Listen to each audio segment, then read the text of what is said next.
hallelujah इसोरा बाखनाय जाथों गिबियावनो इसोरखौ जोबनो हामबाय होनो आरो बे भिडिअखौ नायगिरि नोंथांमोन गासैनिसिमबो आंनि गोसो गोरबोनिफ्राय बयनिसिमबो जैमासि आसा खालामो नोंथांमोन गासैबो इसोरनि अननायाव मोजाङै दं होननानै आंबो मोजाङै दं इसोरनि अननायाव ख्रिस्ट'जों अनजाग्राफोर मा दिनै नोंथाङा नोंथांनि लाइफआव गोबांथार प्लान्सफोर खालामदों नामा बा दिनै नोंथाङा गोबांथार हाबाखौ मावबाय नाथाय दासिमबो जे साक्सेस जानो हायाखै ख्रिस्ट'जों अनजाग्राफोर फै दिनै जोङो इसोरनि बोसोनखौ जोङो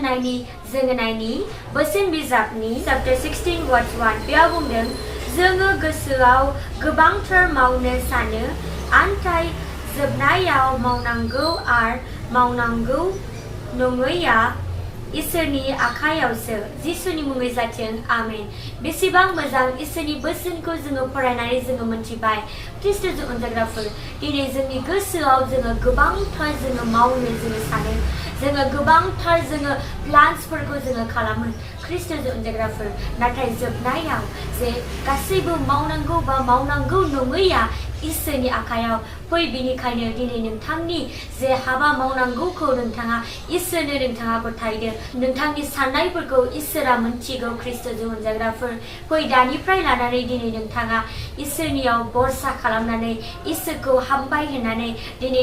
दानिफ्राय नोंथाङा इसोरनियाव नोंथाङा गासैखौ नोंथाङा गथायदो ख्रिस्ट'जों अनजाग्राफोर मानोना दिनै जोंनि साननाया जाफुङाब्लाबो दिनै इसोरनि मुङाव गासैबो इसोराल' जाफुंहोनो हायो ख्रिस्ट'जों अनजाग्राफोर जोंनि साननायफ्रा गोबांथार मिस्टेक जानो हागौ नाथाय इसोरनि साननाया कारेक्ट ख्रिस्ट'जों अनजाग्राफोर जोङो इसोरनिफ्रायसो जोङो जाफुंनायखौ जोङो मोननो हायो बेनिखायनो इसोरखौ हामबाय होननानै अरायसम इसोरखौ बाख्नायदो आङो बेखौनो बुंनानै फोजोबबाय जिसुनि मुङै आमेन नोंथांमोना आंनि चेनेलखौ दासिमबो साबस्क्राइब खालामाखैब्ला साबस्क्राइब खालाम शेयार लाइक खालामनो दाबाव आरो नोंथांमोननियाव माबाफोर रिक्वेस्टफोर दङब्ला कमेन्ट बक्सआव लिरनानै हरनो हागोन बा नोंथाङा मेसेज खालामनो हागोन आरो बे भिडिअखौ बेयावनो दोनथ'नो सानबाय नोंथांमोन गासैखौबो उननि भिडिअ लोगो मोनलायसिगोन बे समसिम